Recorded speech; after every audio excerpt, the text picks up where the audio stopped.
Hello नमस्कार, welcome to Gargi news India में आस्था शर्मा। तो आइए आज की बड़ी खबरों पे नजर डालते हैं।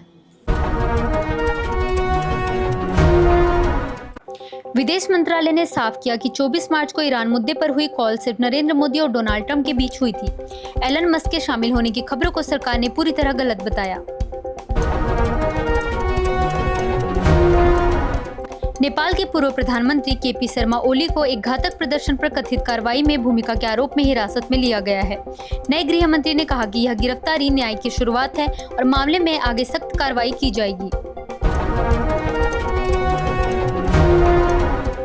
पश्चिम बंगाल में विधानसभा चुनाव से पहले सियासी माहौल गर्मा गया है, जहां ममता बनर्जी और अमित शाह के बीच एसआईआर और दंगों को लेकर तीखी बयानबाजी देखने को मिली। टीएमसी और बीजेपी के नेताओं के बीच आरोप प्रत्यारोप तेज हो गए, जिससे अप्रैल में होने वाले चुनाव से पहले राजनीतिक टकराव और बढ़ गया है। ईरान की मंजूरी के बाद भारत ध्वज वाले 2 और एलपीजी कैरियर स्ट्रेट ऑफ हॉर्मज से गुजरना शुरू हो गए हैं। अब तक कुल 4 भारतीय एलपीजी जहाज इस अहम समुद्री मार्ग से सुरक्षित होकर देश पहुंच चुके हैं।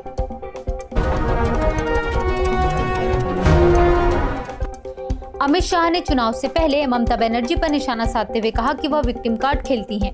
वहीं टीएमसी ने पलटवार करते हुए शाह पर मणिपुर हिंसा, दिल्ली ब्लास्ट और 2025 के पहलगाम आतंकी हमले जैसे मुद्दों को लेकर काउंटर चार्जशीट जारी की। प्रधानमंत्री नरेंद्र मोदी ने सऊदी अरब के क्राउन प्रिंस मोहम्मद बिन सलमान से फोन पर बातचीत कर पश्चिम एशिया के हालात पर चर्चा की। उन्होंने कहा कि भारत इस क्षेत्र में ऊर्जा ढांचे पर हो रहे हमलों की कड़ी निंदा करता है और शांति बनाए रखने की आवश्यकता पर जोर दिया। जन विश्वास विधेयक में छोटे मोटे अपराधों को अपराध की श्रेणी से हटाने और भूमि अतिक्रमण पर कड़ी जुर्माने की व्यवस्था जैसे अहम संशोधन प्रस्तावित किए गए हैं। कुल 784 प्रावधानों में बदलाव का प्रस्ताव है, जिनमें से 717 को डीक्रिमिनलाइज किया जाएगा ताकि कारोबार करना आसान हो सके।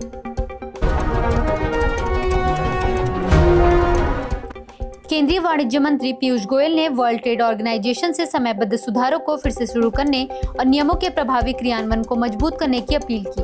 उन्होंने कहा कि सदस्य देशों को अपनी उत्पादक क्षमता बढ़ाने का अवसर मिलना चाहिए, जिससे वैश्विक व्यापार और संतुलित विकास को बढ़ावा मिल सके।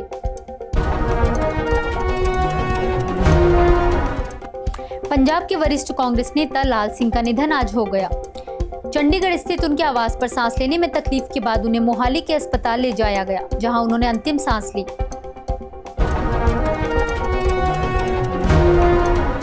दिल्ली हाईकोर्ट ने गौतम गंभीर के पर्सनैलिटी राइट्स की रक्षा करते हुए बिना उनकी अनुमति उनके नाम, छवि या पहचान के इस्तेमाल पर रोक लगा दी है। अदालत ने संबंधित संस्थाओं को निर्देश दिया कि वे ऐसे सभी कंटेंट को तुरंत हटाएं जो उनके अधिकारों का उल्लंघन कर रहे हैं। विकसित होने के बाद नोएडा इंटरनेशनल एयरपोर्ट के पास इंदिरा गांधी इंटरनेशनल एयरपोर्ट की क्षमता को चुनौती देने की क्षमता जरूर होगी, लेकिन तुरंत इसे पार करना आसान नहीं है। दिल्ली का आईजीआई एयरपोर्ट फिलहाल 4 रनवे के साथ रोज 1500 से अधिक फ्लाइट मूवमेंट संभालता है, जबकि नोएडा एयरपोर्ट को चरणबद्ध तरीके से विकसित किया जा रहा है।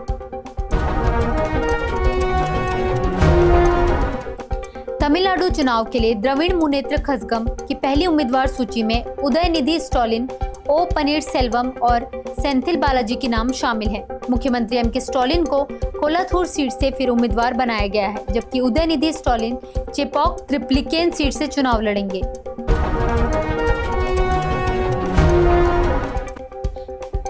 भारत ध्वज वाला एलपीजी टैंकर जगवसंत सुरक्षित रूप से गुजरात के वदिनार पोर्ट पहुंच गया है, जिसने स्ट्रेट ऑफ हॉर्मज से सुरक्षित यात्रा पूरी की। अधिकारियों के अनुसार जहाज का पूरा क्रू पूरी तरह स्वस्थ है और एलपीजी कार्गो को उतारने की प्रक्रिया शुरू की जाएगी। Adani ports and special economic zone ने समुद्री सुरक्षा को मजबूत करने के लिए भारत का पहला पोर्ट ऑफ रिफ्यूज तंत्र शुरू करने की घोषणा की है। कंपनी के अनुसार यह पहल समुद्री आपातकालीन ढांचे में लंबे समय से मौजूद कमी को दूर करेगी और संकट में फंसे जहाजों को सुरक्षित ठिकाना उपलब्ध कराएगी। प्रधानमंत्री नरेंद्र मोदी ने नोएडा इंटरनेशनल एयरपोर्ट को लेकर बड़ा प्लान बताते हुए कहा कि भविष्य में हर 2 मिनट में एक विमान उड़ान भरेगा। इस दौरान उनके साथ उत्तर प्रदेश के मुख्यमंत्री योगी आदित्यनाथ और केंद्रीय उड्डयन मंत्री किंजरापू राम मोहन नायडू सहित अन्य गणमान्य लोग मौजूद थे।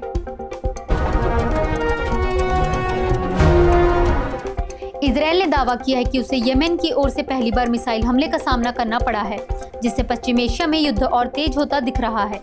बताया जा रहा है कि हौतीस अब तक इस संघर्ष से दूर थे, क्योंकि उनका सऊदी अरब के साथ लंबे समय से अस्थिर युद्ध विराम चला आ रहा था।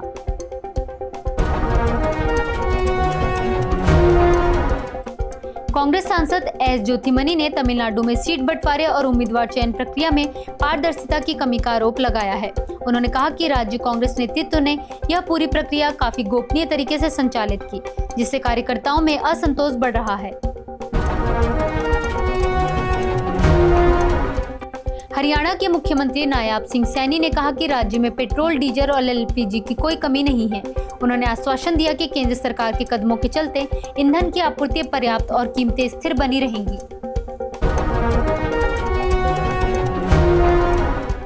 दिल्ली की मुख्यमंत्री रेखा गुप्ता ने बजट सत्र में आरोप लगाया कि आम आदमी पार्टी ने राजधानी पर 47,000 करोड़ का कर्ज छोड़ दिया।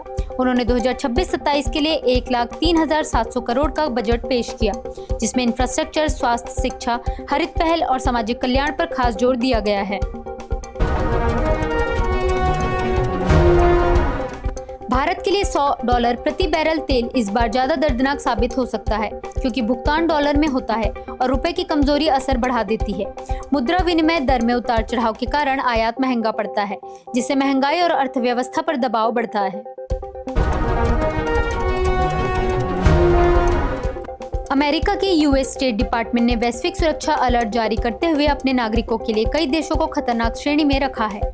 ईरान को लेवल 4 डू नॉट ट्रैवल में रखा गया है, जहां आतंकवाद, अशांति, अपहरण और मनमानी गिरफ्तारी का गंभीर खतरा बताया गया है। इसके अलावा इराक, सीरिया, यमन और लेबनान जैसे देशों को भी उच्च जोखिम वाली सूची में शामिल किया गया है।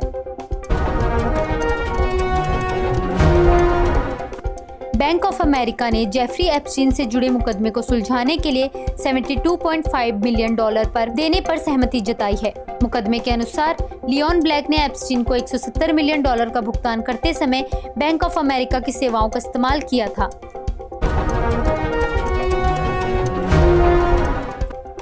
ईरान के राष्ट्रपति ने खाड़ी देशों को कड़ा संदेश देते हुए कहा कि अगर वे सुरक्षा और विकास चाहते हैं तो उन्हें अपने क्षेत्र का इस्तेमाल अमेरिका और इजराइल को युद्ध चलाने के लिए नहीं करने देना चाहिए। ईरान ने चेतावनी दी कि उसके ठिकानों या आर्थिक ढांचे पर हमला हुआ तो वह जोरदार जवाब देगा, जिससे पूरे क्षेत्र में तनाव और बढ़ गया है। तो ये थी आज की बड़ी खबरें। बने रहिए गार्गी न्यूज इंडिया के साथ। मैं आस्था शर्मा, धन्यवाद।